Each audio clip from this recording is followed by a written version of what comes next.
thoughts when you rewatched the tape of the fourth quarter? What went wrong? Everything. They scored. We didn't stop them. It's not up to the standard. They have 3 consecutive drives where they come away with points. We played poor zone coverage. We played poor man coverage. We didn't rush the passer well enough. So there's a lot of things that need to be worked on and a lot of things that need to be corrected. Poor performance is a result of 2 things, coaching and playing. So players got to be better, coaches got to be better, and that's what we're going to work to do this week. Have you seen the response from the players? They've been great. I never have any concern whatsoever about the guys in terms of their work and the time that they put in and their preparation. So they know that it wasn't good enough. We all know that it wasn't good enough. So then when it's not good enough, what do? You go back to work. We always talk about good work. Working really hard and preparing really hard doesn't guarantee you anything, but it does give you your best chance. Each defense, each year we talk about what's the goal. The goal is to play to our potential. Whatever the potential is for that particular defense, year in and year out, that changes. And, right now, especially in that fourth quarter, that is not our potential. But it is who we are in that fourth quarter. So you acknowledge it, you learn from it, and then you go to work to be better the next week. So but their attitude, their energy, their effort has been right where it needs to be. In your experience as a coach, how do you go about teaching and tightening up zone drops? Yeah, you just got to keep – number one, you got to keep doing it, right? You got some guys in there who are inexperienced, and they've got to be better at it. So you use the examples of the film of where it isn't, where it needs to be, and then you watch film of routes that you're going to see. You do drills in practice. Some of them are individual drills where it's just position-based. Some of them are the whole secondary, what you call pattern match, which is where it isn't necessarily full speed. You're not even necessarily throwing the ball, but you're just matching up the routes. And then the next part of it is actual 7-on-7 where it's full speed and you throw the ball. So that will be done in the film room. It will be done in Indy. It will be done in a group setting, and then it'll be done in an actual full speed setting. And, the guys, the underneath coverage has got to be better. The easy thing is to say, hey, it's the deep guys. And some of it was, but a lot of it's the underneath coverage, and some of it's the pass rush. It's all 3 levels. And so, it needs to be gone to work at it at all 3 levels, and it has been. So when a game starts turning like that, is there anything you can do in practice to replicate that type of situation? Well, coach does things a lot of times in practice that we call momentum periods. And so what those are it's basically like a sudden change in putting the players in a different type of situation. He does it in a variety of ways. It could be a particular drill. It could be a change in the format. It could be a situation that they get put in that is maybe in the middle of individual, and then all of a sudden he calls them out and says, hey, it's 4th and 1 and we got to defend a 4th and 1. All of that has to do with play the play within the moment. And so in terms of momentum, we talk about there is no momentum. Momentum is the things that you allow to have happen. And so each play is its own play. If you want to change momentum in your favor, make a play. So one doesn't need to the next one. Now, a lot of people allow it to because that's human nature, but we're in a constant battle to fight human nature to, hey, listen, a play doesn't go your way, respond. A play does go your way, respond. Good play, bad play, next play. And that's kind of the mentality. So that's how we attempt to do it. Obviously, we didn't do it well enough in that game, and we're working really hard so that we do, when we get put in that situation the next time, we're able to handle it. In terms of the defensive line, I know every game is a new game. Sure. But you actually had some luck with pressure with 3, with blitzes, and with 4. Did you learn some things along the line about the defensive line? Yeah, I think, throughout the year, I've been pleased with some of the areas that they've grown in. They've grown in one-on-one pass rush situations. They've grown in, taking on a block and defeating a block. A guy like Devin Easter in the last couple weeks has really done a good job of addressing blocks, getting off blocks, making tackles. Within the pass rush, I saw some things in terms of collapsing the pocket. The next step of it is to now throw a move off of the collapse. So you're collapsing the pocket, you're compressing it, which is a good thing, but it needs to transcend and transition, I guess is the word I'm looking for. Now it transitions into a move where you can release off of the compression and then get to the quarterback. That's an area I think we can improve at, and we've talked about it and are working at it. How do you assess Louisiana? I think they're a really good team. I think they're really well coached. I'm very impressed by their offensive coordinator and the offense that they run. They run the ball well. They throw it efficiently. They mix in different wrinkles into their package each week. They throw out of the pocket. They throw in the pocket. They have a good group of running backs that have really good size. I've been impressed with their receivers.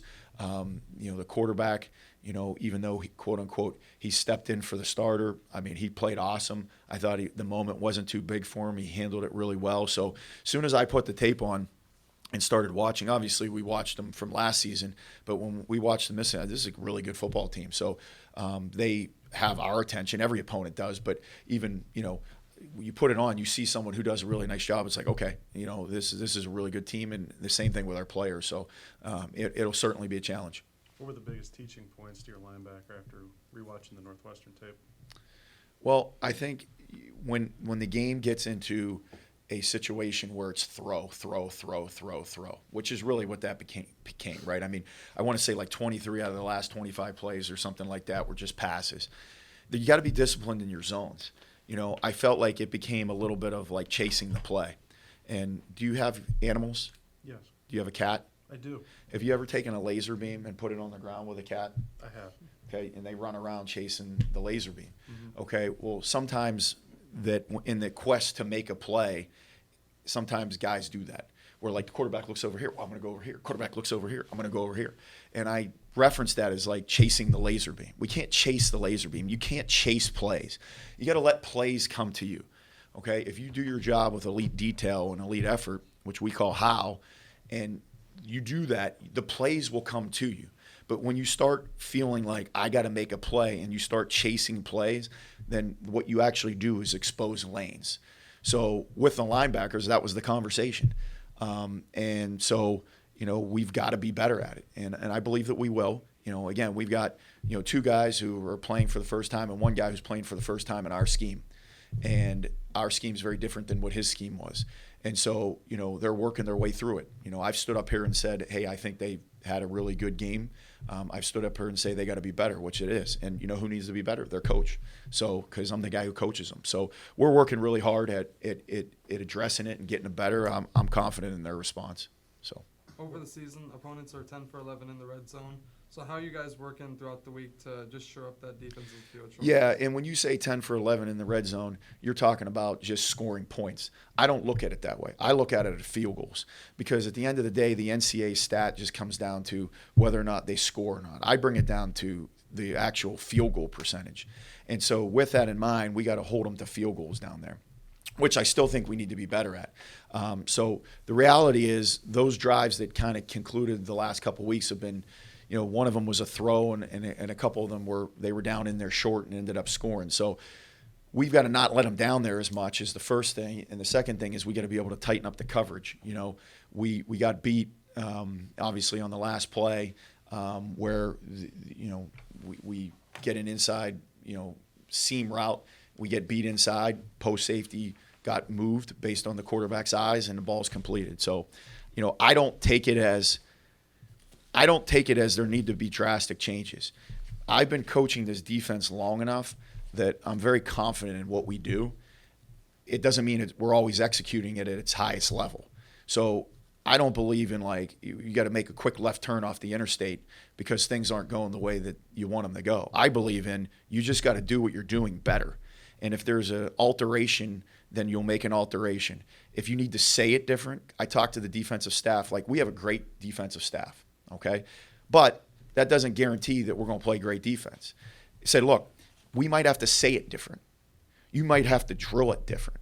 You might need to give a different example to a kid if he's not getting it. Sometimes it might just be time. You just might need to continue to say it and say it and say it until eventually that becomes a habit, that becomes an instinct. So, that's what we're talking about. So we just need to play the coverage better. We need to play and execute better. If we do that, I'm very confident that we'll get things, where they need to be. Time for one or two more? Has third down performance been big emphasis this week? Yeah, it's poor. It was poor the last 2 weeks. And so, again, like when you – and sometimes I think it's a cliche – like as coaches, each game's its own week, each season's its own season. Like we sat up here at the beginning of summer and talked about how good we were on third down defense last year. That was last year. No one cares about that, okay? So we're in this year where we got to be better. Well, we got to cover better, okay? If we cover better, okay, the third down percentages will improve. And so we do have to be better on third down. We've done it before. We'll do it again. And so it comes down to a bunch of little details. We talk about all the time, there's a fine line between good defense and bad defense. You've heard me say that before. I've so many times in my career, I've seen, defense's best performances come on the back end of a poor performance because there is a fine line between being really good and really bad. And last game, we walked on the poor side in the fourth quarter. Before that, I thought there's some really good things. So we just need to get ourselves back on the right side of the line. Joe, the coaches said that they don't want to see the quarterback, the freshman, throw obviously 50 times. He threw 29 last time. Without giving away the game plan, is then obviously you want them to pass to beat you, so to speak? Well, in first and second down, I think the big thing is you've got to be able to control the run game. If you can't against their offense, then that sets up everything else they want to do. I think they throw a great play action ball. I think they do a really good job with their bootlegs and nakeds. And so those things kind of obviously are set up off of the run game. So I think it always starts with the run, and like I said, I've been impressed with their O-line and impressed with their running backs. They do a really good job inside zone, outside zone. So I think if we can do a good job in the run game and force them into situations where they have to throw it, that's always an advantage for defense. Now you'll sit there and say, well, in the fourth quarter they had to throw it against you at Northwestern. Yes, they did. And they took advantage and we didn't. We know that. But over the course of time, that's usually an advantage to the defense whenever it becomes a game where they have to throw. So, yeah, that we got to be able to win first and second down. We got to be able to stop the run game. If we do that, we'll put ourselves in a more advantageous position. One more for Andy. Joe, what does eligible Craig McDonald provide this defense, and how much might he be able to play right away? Yeah, so first off, awesome for him to be able to get the waiver and be eligible. Obviously, it was a great job by, I got to be honest about our people that worked really hard to get that approved. They did a phenomenal job, with it. So he had been practicing, obviously, but he had been not part of game plans. So the cool thing is now, we find out we can start getting him involved. We can start getting him involved in game plans. And, I thought he did a really good job in training camp, okay? And so now he'll be back in the fold, and as he kind of gets himself up to speed, we'll be able to implement him when we feel the time is right. That being said, you got to understand he hasn't been in the fold for some time. I thought he's had a really good week of practice, and I think he's going to be a really good player for us. He's a good kid. He's physical. He can run. He can make plays. He will be a really, really good player for us. He's shown it. He's flashed it. He's done it in training camp. So we're just working him back in the fold, and whenever he shows that he's ready to go, then we'll be ready to go. But he's been out practicing. He's been repping. He's been taking reps, and if when we go to him, I'm confident he'll respond. All right. Thanks, Coach. Thanks, guys. Thanks, Joe. Wait for your offense in the first 45 minutes of the game. Execution. Ethan played. Obviously, he played, much better than he did, in the first few games. He, like I said last week, going into that game, it was all about preparation, adjusting the way he was preparing at that time. He was seeing the game very well. The best thing about him in that game was, in between drives, he was seeing things exactly the way I was seeing it. And so, like I said, with a young quarterback and going through that process, it was awesome to see him respond, just like I talked about last week. We ran the ball effectively. We did a good job in the RPO game, but it was good to see our guys execute. Now, the next thing is being able to execute for a full 60 minutes. played against stylistically different defenses over the first 5 weeks here. How big of a challenge has it been to teach and adapt while also preparing for the new stuff? It's part of the preparation that goes into the winter, goes into training camp, spring ball. You know, Coach Fleck does an awesome job of putting these periods into spring ball and putting together the winter plan, and then putting it on us as coaches to make sure we prepare our guys for certain defenses that we could potentially face. Training camp is all about that too, and we knew going into the first game against Nebraska we were going to face a multiple front. They could play 4 down, they could play 3 down. Then the next week, Eastern Michigan was a 4-down team. Then you go to North Carolina, they were a base 4-down team. And then you go against Northwestern where they could be multiple. Then this week is obviously they can be a heavy 3-down front. They can be a 4-down front as well. So it's just a lot of different things that we have to be able to get our guys to be able to do. And it goes back to their rules and principles up front.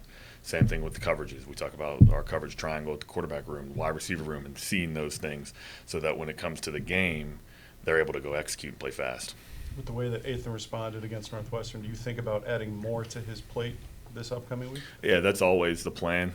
You know, you build with it. You see what he can handle, and then as he executes and as he gets better, you put more on his plate. It might be you might add one thing on 3rd down to his plate. You might add another, hey, he handled 5 or 6 formations that we were really good at in the first few games, going into those game plans. Maybe you can add another one that he knows the picture out of and things like that. So that's what every good offense is centered around the playmakers, but you have to center it around, hey, what can the quarterback handle? And he's done an excellent job of every single week being able to take this, learn from that experience from the past week, and add it to his repertoire in the next week. So you're playing a team that plays multiple fronts, Mm-hmm. different blitz packages. How are you preparing the team for that? Just giving them the different looks, giving them the different coverage structures that they can see on all downs, 1st, 2nd, and 3rd down. They are an interesting team because it's a contrast.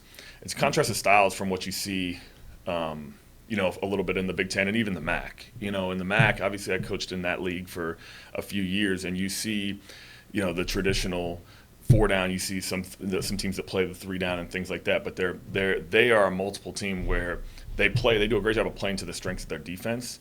They're extremely athletic. They have great skill. Their back end is fast and athletic, but they do a good job of putting their guys into positions to be able to succeed. They like to move the front. They like to do those types of things that our guys have to be able to see and have to be able to execute.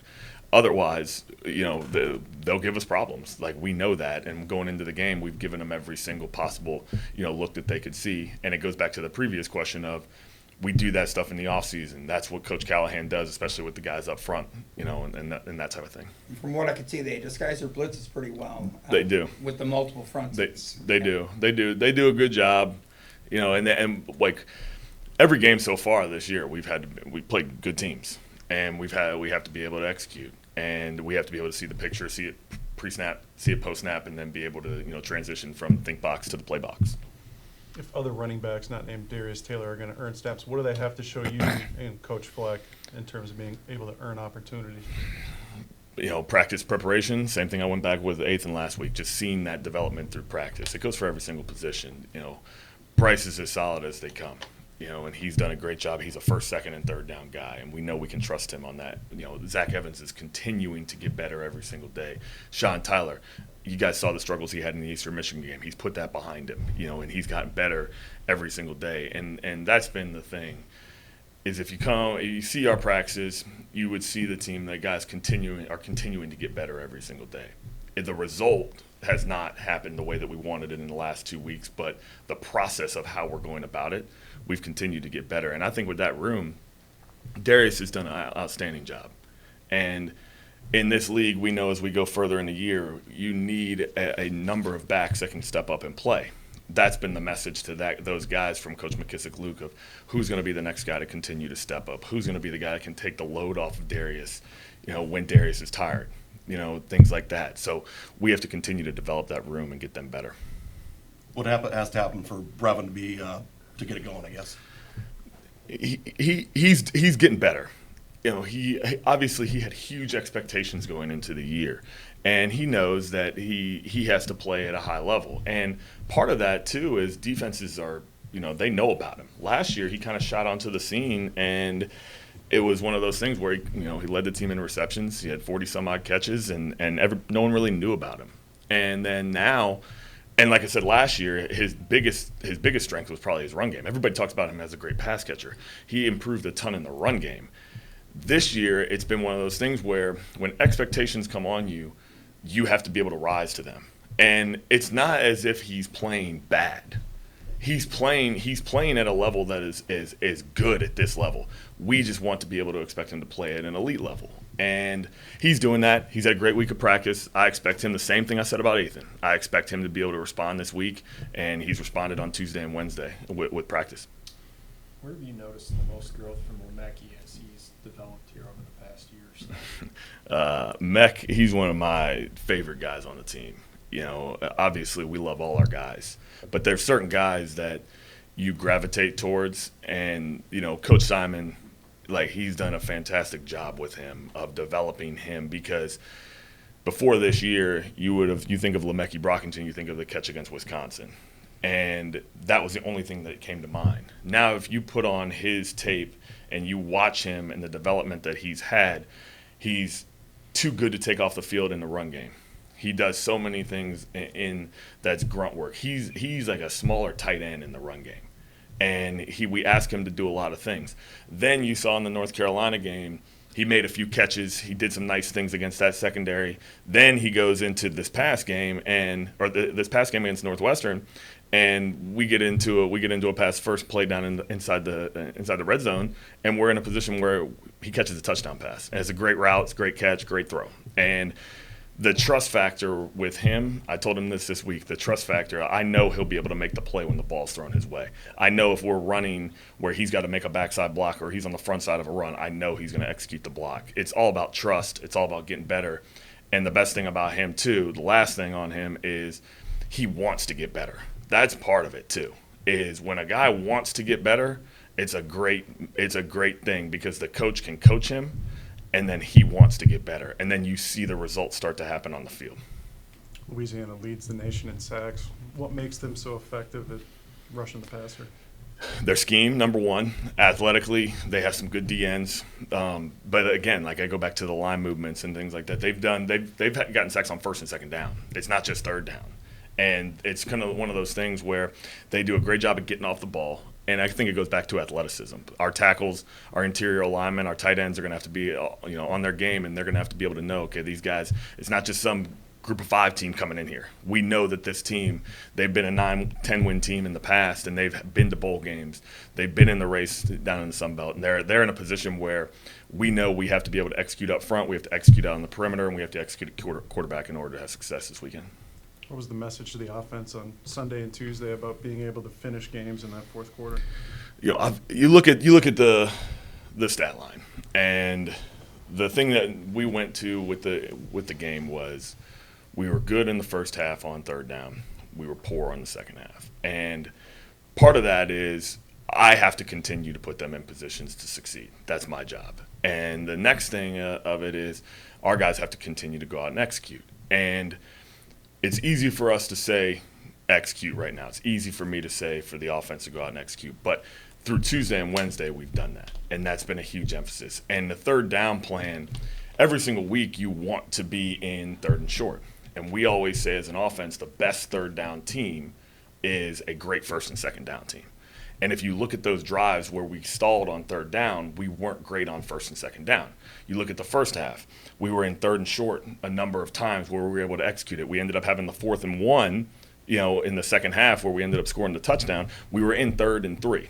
And that put us in a position where Coach Fleck can make the decision, all right, we get the 4th and 1, we're going to go for it at that point. That puts it in our hands. All right, we have to be great on that third and short situation. That was the emphasis, and that's been the thing today, obviously working on, third down. We want to be able to put ourselves in that 3rd and 5, 3rd and 4, 3rd and 1, and be able to execute. Time for 1 or 2 more. I'm assuming you taught Corey how to make that catch, right? I told Coach Simon that's him. I haven't coached him in 2-3 years or whatever. That was cool though. I've seen him do it before. He has great hands. He tracks the ball extremely well. It was cool for him to do it. He's from Chicago, so it was cool. I know he had a lot of people there, so I know it was a cool experience for him. we wish we would have came up with a different result, but it was a cool experience for him to make that catch. On the offensive line, who has stood out the most to you this season? They've all done a great job. We're doing a very good job running the football. We want to get better.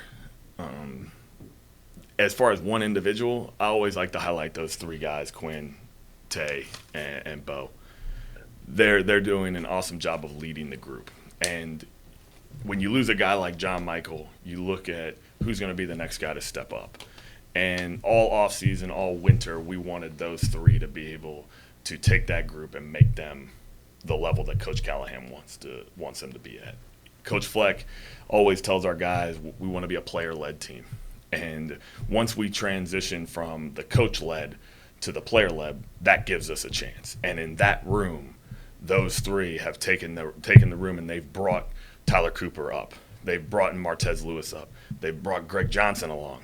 All those guys, Carter Shaw, those guys are guys that they follow the lead of those three. And it's a different room than what it has been in the past. And we're still having success, and we're going to continue to get better. It's not where we want to be. It's never going to be where we want to be, but we want to be one of the best running teams in the conference. And, that's what I think that those three have been able to put into that group, and you've seen that kind of show up in the first 4 games.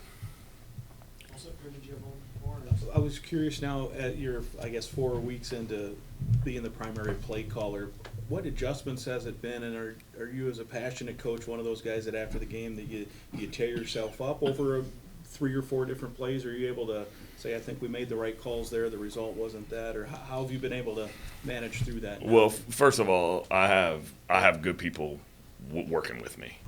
Matt and Brian, they're always the ones that are very supportive of how we go about things during the game. Coach Fleck always talks to me on Sunday, and then Monday we have conversations too. But then the one guy that you guys don't get to see a lot is Eric Kaler, and Eric has been the guy that he's been a coordinator at the Division I level, and he's been a huge addition for me personally. I know he's a huge addition to the staff, and he doesn't get to have contact with the players, but he helps us. And he's been a great guy to have in the room with me when it might be myself and Matt, and we're in there and we're talking, but then it might just be conversations that me and him have where he's giving me insight. Hey, I will ask him, hey, what did you think of this? And he'll give me some insight that he's had in the past throughout the 10 years, and then obviously the 20 years that he's been at the lower levels calling games. And it's been cool to be around him just because our relationship has grown. I didn't know him I knew of him, but I didn't know him at that point. But it's been the support of the people around me that's kind of gotten me through, because there's maybe 1 or 2 calls every game that I wish could have gone a different way, or maybe I didn't call, and I put that on myself. But at the end of the day, these guys that I work with, I couldn't ask for a better group of guys. And it's been – the first 4 games have been up and down, and we had success. We didn't have success, but at the end of the day, we're all in together. Since spring, we've talked about it being a collaborative effort, and it's everything that collaborative says. And, I can't ask for a better group of guys that we're working with, and a great group of players that no matter what the play call is, no matter what the situation is, they bounce back. You should have seen Tuesday's practice. After that loss and the way those guys bounce back, it's all about the response and how we go about our business. And it's been cool to see, it being in this position for the first time. All right, thanks, Coach. Thank you. Thanks, guys. Thanks.